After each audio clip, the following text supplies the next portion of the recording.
আসসালামু আলাইকুম এভরিওয়ান। রোজা দেখতে দেখতে শেষ হয়ে যাচ্ছে, আর 2 দিন পরে ঈদ। সো আমার এটা ছিল ঈদের আগে একটা লাস্ট ক্লাস আর কি। আমি কি বলছিলাম আমি জানি না, তো আমি চিন্তা করলাম আজকে বের হয়ে আমি এই ভিডিওটা একটা ইম্পর্টেন্ট টপিক নিয়ে কথা বলাটা আমার দরকার। তো সেজন্য আমি শুরু করে দিলাম এটা নিয়ে কথাবার্তা বলা অবশ্যই। আর আজকে ওয়েদারটা সকালবেলা খুব সুন্দর ছিল, ঠান্ডা ঠান্ডা ছিল, বাতাস ছিল, রোদ ছিল, সব কিছু ভালো লাগছিল। দেখতেই পাচ্ছেন আকাশ সুন্দর, আকাশ এক কথায় সুন্দর। তো যাই হোক, আমি পৌঁছে গেছি আমার সিটিতে। আর সিটিতে আসা মানেই ব্যস্ততা, এখানে দৌড়াদৌড়ির ওপরে সবাই চলে। তো আজকের দিনটা আমি ভেবে নিয়েছিলাম যে আজকে আমাকে এই টপিক নিয়ে কথা বলতে হবে, কারণ এই টপিকে যদি আমি না কথা বলি তাহলে আমার লেট হয়ে যাবে, আবার ব্যস্ততা দিন শুরু হয়ে যাবে। সো আমি ছুটিতে চিন্তা করলাম বলে ফেলা উচিত। সো আমার চেহারা দেখেন, অ্যাজ অলওয়েজ বিধ্বস্ত, কিছুই করার নাই। আমি ওই জন্য ট্রেনে যাওয়ার জন্য সেদিন এত ভিড় ছিল, এত রাশ ছিল, আমি বুঝলাম না সেদিন এত কেন রাশ আছে। তো যাই হোক, আমার সবার একটা জায়গায় গুরুত্বপূর্ণ বসে একটা ভিডিও করাটা কোয়েশ্চেন খুব থাকে, দরকার ছিল, তাই মনে সেটা করলাম এই হচ্ছে যে জায়গাটাতে আপু বসে কোন থাকি, দেন ইনটেক ভিডিওটা আসবো, শুরু কোন করি। ইনটেকটা আসলে অস্ট্রেলিয়াতে সব থেকে বেস্ট। সো অস্ট্রেলিয়াতে 3টা ইনটেক আছে। 3টা ইনটেকের মধ্যে একটা হচ্ছে ফেব্রুয়ারি ইনটেক, জুলাই ইনটেক আর নভেম্বর ইনটেক। এই 3টা ইনটেকের মধ্যে বেস্ট ইনটেক 2টা। সেটা হচ্ছে বড় ইনটেক, বেস্ট বলবো না, সব থেকে বড় ইনটেক ফেব্রুয়ারি ইনটেক, আর হচ্ছে যে জুলাই ইনটেক। সো আপনারা আর ছোট ইনটেক হচ্ছে নভেম্বর ইনটেক। ফেব্রুয়ারি আর জুলাই ইনটেকে যদি আপনারা আসেন তাহলে এটা হচ্ছে বড় ইনটেক, যেটার কারণে ভিসা রেশিও অনেক বেশি হাই থাকে এই 2টা ইনটেকে, যেটা খুব ভালো একদিক দিয়ে। আমি জুলাই ইনটেকে এসেছিলাম, আর জুলাই ইনটেকটা একদম উইন্টারের মিডিলে পড়ে। সো যারা সামার আসতে চান তারা ফেব্রুয়ারি ইনটেকে আসতে পারেন, অথবা নভেম্বরের শুরুতে আসতে পারেন, সেই সময় অনেকটা বেশি শীত কম থাকে। তো এখানে আমি জুলাই ইনটেকে আসার জন্য একটা উদ্দেশ্য ছিল, সেটা হলো যে আমি সামার ভ্যাকেশন পাবো।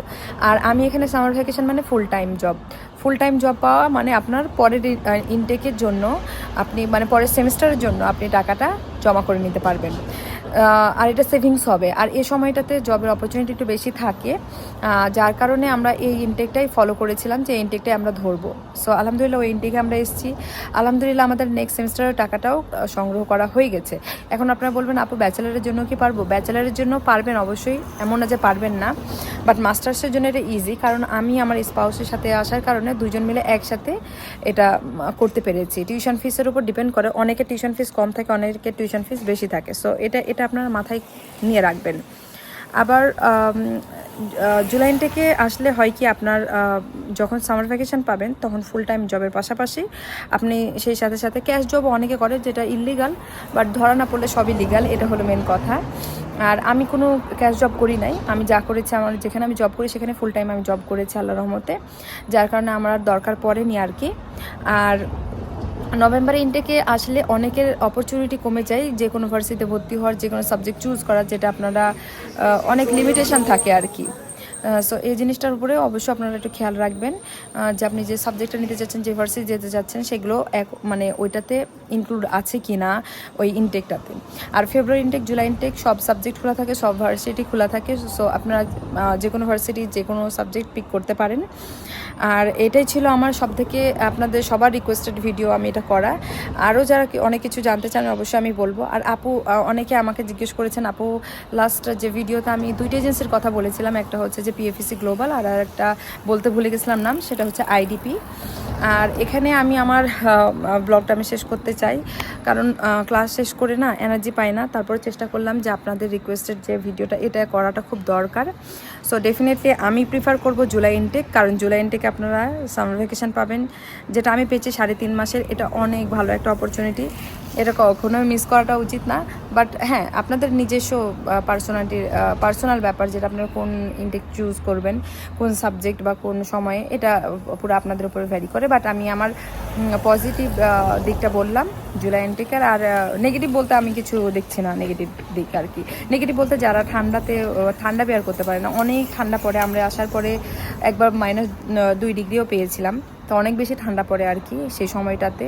এটা একটু কষ্টকর হয়ে যায়, সকালবেলা জবে যাওয়া, ক্লাসে যাওয়া, এটা আসলে অনেক বেশি কষ্টকর হয়ে যায়, কারণ ভোর 6টার দিকে ওঠা, 5টার দিকে ওঠা, এটা সবার পক্ষে সম্ভব না। তো যাই হোক, আমি আমার ব্লগটা এখানে শেষ করছি, এই টপিক নিয়ে কথা বলাটা। আপনারা যদি আরও কিছু টপিক নিয়ে কথা শুনতে চান অবশ্যই আমি বলবো সেসব টপিকে কথাবার্তা। আর যে আপু ভাইয়েরা আমাকে মেসেজ করছেন বা ইমেল করছেন, আমি চেষ্টা করি রেগুলার মানে রিপ্লাই করার, বাট অনেক সময় হয় কি কাজের প্রেশারে বা আমি টাইম পাই না সেই রকমভাবে, এই জন্য আমি রিপ্লাই দিতে পারি না, বাট ট্রাই করি। যাই হোক, সবাই ভালো থাকবেন। হাত ধরে ব্যথা হয়ে গেছে এভাবে ব্লগ করতে করতে। ভালো থাকবেন আর আমার জন্য দোয়া করবেন যেন আমিও সুস্থ থাকি, ভালো থাকি। আর আপনাদের জন্য বেশি বেশি ভিডিও, আমি ইনফরমেটিভ ভিডিও দেওয়ার ট্রাই করবো। সেই সাথে সাথে আমার নিজের লাইফস্টাইলও রেগুলার বেসিসে যেসব আমি লাইফস্টাইল, আমার যে সারাদিন আমি কি করি না করি এগুলো দেওয়ার আমি চেষ্টা করব। এখন রমজান মাস চলছে, যার কারণে একটু টাফ হয়ে যাচ্ছে। সো সবাই ভালো থাকবেন আশা করি। আল্লাহ হাফিজ। জব থেকে আসলো, তো মানে ওর জব শেষ হলো আর আমার ক্লাস শেষ হলো।